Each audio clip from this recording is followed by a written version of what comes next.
Listen to the second tape and get your facts down. Hi, my name is Kevin Taylor. I promised that I was going to tell you the people behind the struggle of Nana Mensah. This is a special edition.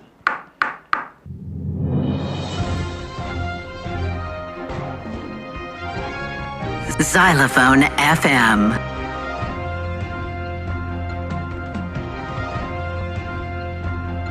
Xylophone FM. Xylophone FM. Xylophone FM. Xylophone FM. Xylophone FM. Today I'll be telling you the people, yes, the politicians, the lawyers, the institutional heads who are behind the ordeal or were behind the scandal surrounding NAM1's business and the incarceration of Nana Mensah.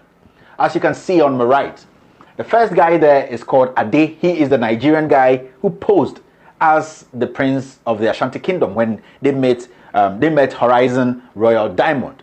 The one on his left is his counterpart, Charles Opoku Dakun, the Ghanaian, who actually started all this fraud.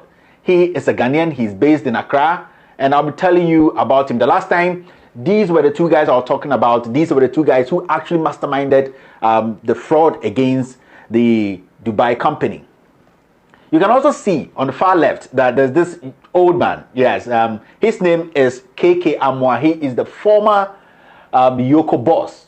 He's the immediate former Yoko boss. I'll talk to you about this man too. And as you can see, the Honorable is Anan Ankuma. Everybody knows is Anan Ankuma. He's a renowned lawyer, and he's the kind of person who thinks that he can criticize people, but nobody has the right to criticize him because he's smarter than everybody else. He's smarter than everybody else in Ghana. Today, I'm going to break it down.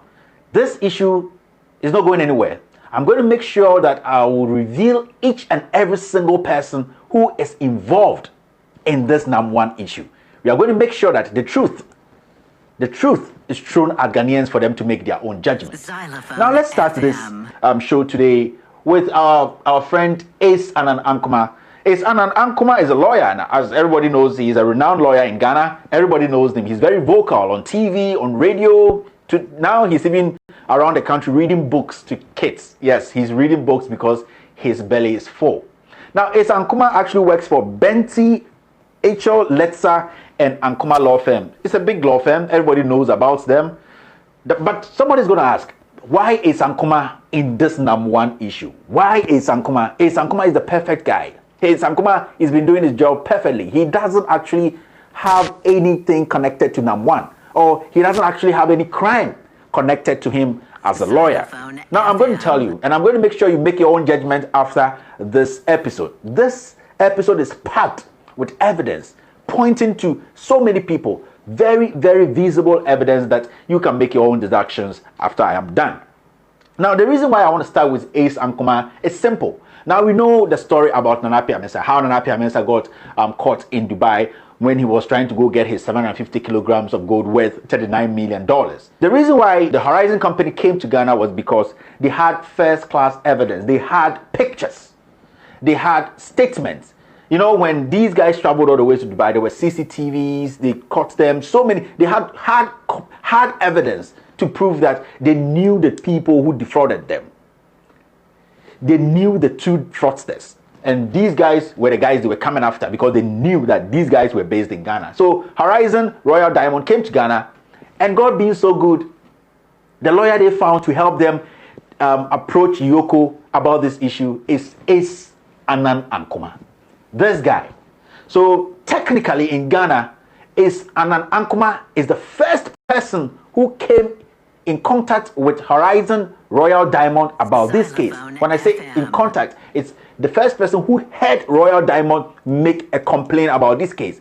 And the funny thing is, they sat with Ace Ankuma and explained to him. They showed him details, how it started and where it ended. They showed him pictures of the people involved in this crime. They showed him the pictures of Charles Opoku Dakun. They showed him pictures of Ade, the criminal. Ace, as a very, very renowned lawyer, knew what he was getting into. And he nodded to these people and said, you know what? I'll take the case. I'll make sure that these fraudsters, they are Ghanaians, and they are arrested. So Horizon actually put so much faith in Ace Ananankuma, and then Ace Ananankuma said that, you know what, I'm going to talk to Yoko, and then we're going to make sure that the legal processes are being adhered to. Now, don't forget that Ace Anankuma's uncle is KK Amwa, who is the former Yoko boss. So there's a telepathic play here, you know, synchronizing and the systematic coercion. So Ace Ankuma actually made it easy for Yoko and said, you know what, I have direct contact with the head of Yoko. I can make sure this works. The same time, Nana Appiah-Mensah had heard on TV and on radio that he was practicing a Ponzi scheme and that he has defrauded a company in Dubai. So Nana Appiah-Mensah actually contacted Horizon Royal and said that he needed Horizon Royal to write a disclaimer so that the world will know that he never defrauded them and that he has been working with them for 4 years. And Ace Ankuma had this information. He had the first class, straight up information. This evidence were with Ace Ankuma from the beginning, when NAM1 was struggling with the government of Ghana, was struggling with everybody in Ghana that he is not a money launderer, he has not defrauded anybody outside Ghana, and his client Horizon Royal. Now the funny thing is, Ace Ananankuma never makes a statement, so Ace Ankuma drags his feet. Yes, after he had a conversation with his uncle KK Amwa and other people in government who are more interested in this issue than even Nana Appiah-Mensah. I will tell you about these people. Ace Ankuma drags the issue. He makes it a back and forth issue, and Horizon loses interest. Now Horizon goes back. Yes, Horizon goes back to Dubai to meet Nana Appiah-Mensah because they had only one plan now. Ghanaians are playing them. They went all the way to Ghana to contact Yoko, which is the right company that directed them to NAM1 in the first place, and also directed them to Just Gold, which is being owned by Ade, who posed as the prince of the Ashanti Kingdom. But Yoko is doing nothing. So now they had no option than to take the best option, and the best option was to make sure that when Nana Appiah-Mensah comes to Dubai or goes to Dubai for his 750 kilograms gold worth 39 million, they are going to arrest Nana Appiah-Mensah and make sure that Nana Appiah-Mensah is kept behind bars. So that is when the CEO of Horizon Royal inserted Nana Appiah-Mensah's name in his police statement in Dubai. So when Nana Appiah-Mensah was going to Dubai, there was already a plan. There was already a trap for Nana Appiah-Mensah. But we shouldn't forget that before Nana Appiah-Mensah left for Dubai, somebody came on his Twitter, Gabi Ochidako, made that statement that Nana Appiah-Mensah has escaped and that he has jumped bail, and that Nana Appiah-Mensah should be seen as a criminal and that Interpol alert should be placed on him. Don't also forget that the Statesman's newspaper is the first newspaper to publish that Nana Appiah-Mensah has defrauded Horizon Royal Diamond. So you see the connection. Ace Ananankuma was directly in contact with Gabi Ochidako to make sure that Nana Appiah-Mensah was discredited and tagged as a criminal. But someone is going to ask, why did they do that? I'm going to tell you the connections in this government and the connections where we are not getting it right. The connection is simple. This picture started floating on social media and everybody after Kwesi Nantechi's scandal. Now, the government tried everything possible to make sure that they disassociated Nana Appiah-Mensah from the president, to make sure the president was exonerated. That is the current word now. The president was exonerated from any crime. The president was seen as cleaner than Nana Appiah-Mensah. So the best thing to do was to take Nana Appiah-Mensah out of the picture and then paint Nana Appiah-Mensah black. Interest of Gabi Ochidako and the interest of Ace Ankuma and the interest of Ace Ankuma's uncle, who is the former boss who was overseeing this case, that was their motive. Ace Ankuma was on TV, he was on radio, he granted interviews, he made sure to paint Nana Appiah-Mensah black for Ghanaians to think that this boy was actually practicing a Ponzi scheme, and that if he goes to Dubai and that the people in Dubai says he has defrauded them, that is not far from the evidence. That is not far from that. A money launderer, a fraudster can also put together a Ponzi scheme. So Nana Appiah-Mensah, a perfect picture, a perfect mosaic, a perfect picture was painted for Nana Appiah-Mensah, and he fit perfectly in the character Ace Ankuma and his cronies wanted him to fit. So basically, NAM1 was locked up, and then Statesman came out, Gabi Ochidako gave clues, and it happened and it worked out perfectly. Now, we shouldn't forget that Horizon Royal came to Ghana and they met Ace Nkrumah not to just have a normal discussion. They met Ace Nkrumah because they wanted to retrieve their $51 million, which Ade and Charles defrauded or took from them. $10 million out of the $51 million dropped in that account at Fidelity branch at ANC Mall. Now, this is what happened. When that money dropped, the FIC of Yoko, the Financial Intelligence Center of Yoko, blocked the money because they didn't know where the money was coming from and which business transaction that money was actually going to be used for. So they called the person who was going to receive the money. And God being so good, the person who was going to receive the money was Charles Opoku-Daku, the second fraudster, the man who masterminded this 51 million fraud. Opoku-Daku comes to FIC, and you have to know that FIC is one of the most sensitive departments at Yoko. Opoku-Daku has friends all over that place because that guy has been called or he has been pointed out in several serious scandals, from cocaine to whatever. That guy named, so Yoko is his normal working place. He goes there every day. He knows everybody there. Now they call him and be like, you know what? Come to the office. He goes to the office. He meets KK Amwa, the former Yoko boss, and they're like, you know, we can't. Yes, we can't actually give you that money because the rules and the laws of the land says that you have to prove more than beyond reasonable doubt to get access to this $10 million, even though you state that you are an estate agent. Now, this is what happens. Yoko says that, you know what?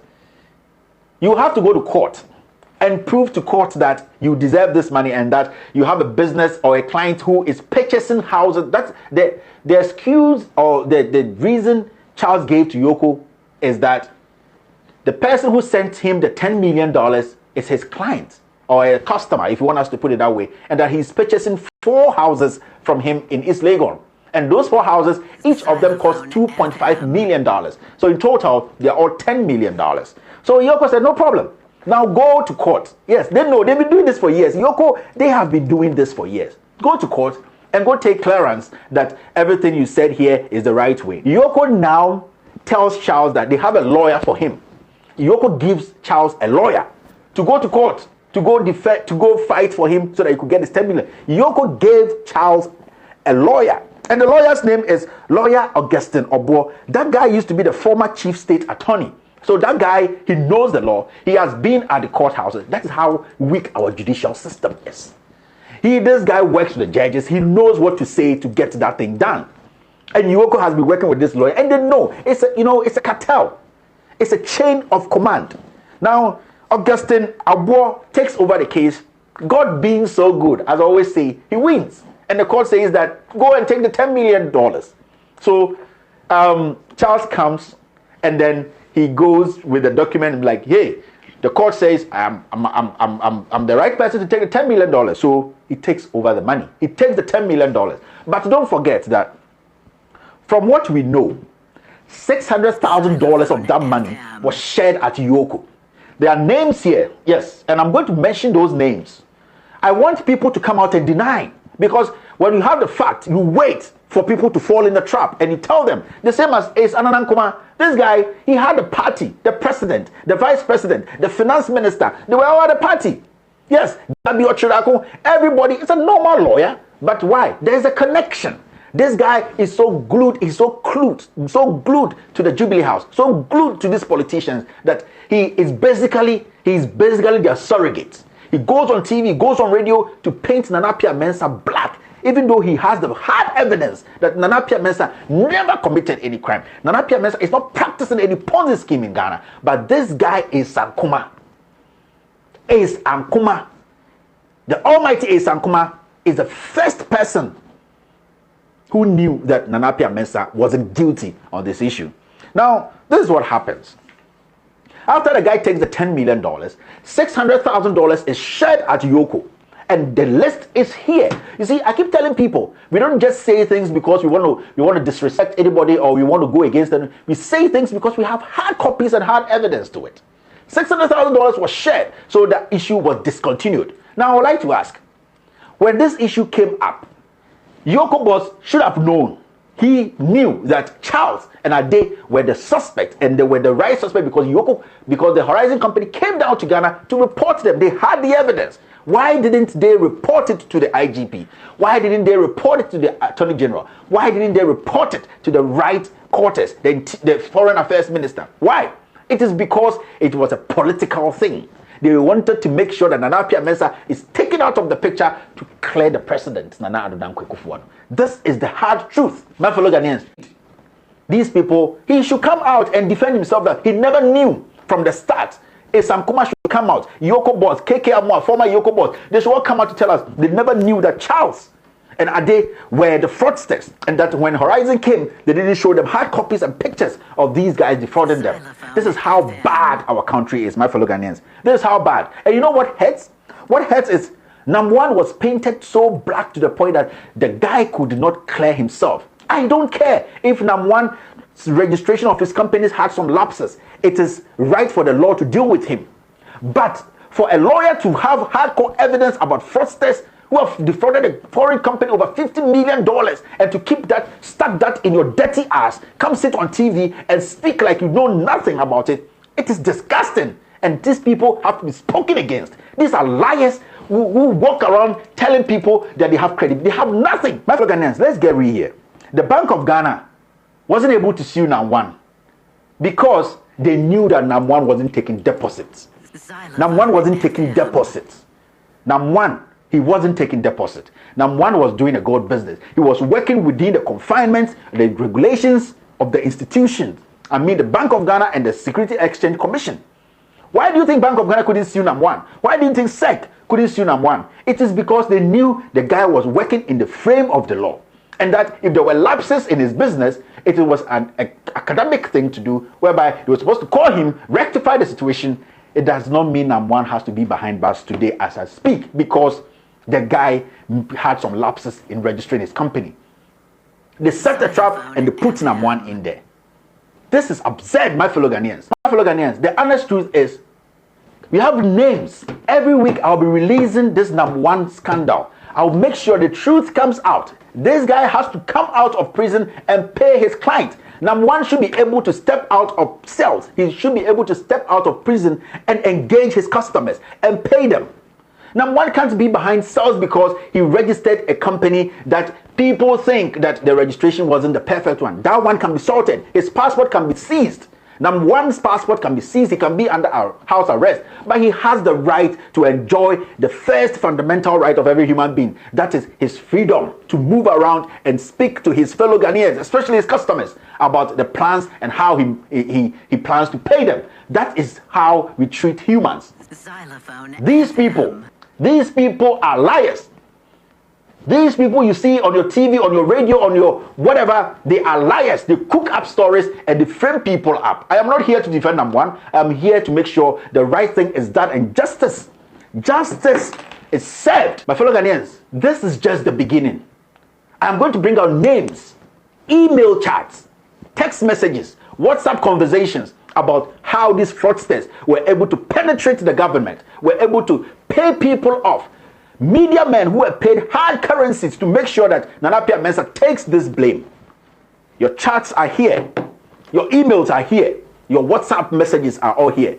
Everybody who took a penny to make sure that Nana Mensah took blame for what he did not commit, we will make sure that everybody is disclosed. This country has come too far to allow such dimwits, such criminals and thugs to take over this nation. My fellow Ghanaians, my name is Kevin Ekobedu Taylor, and this.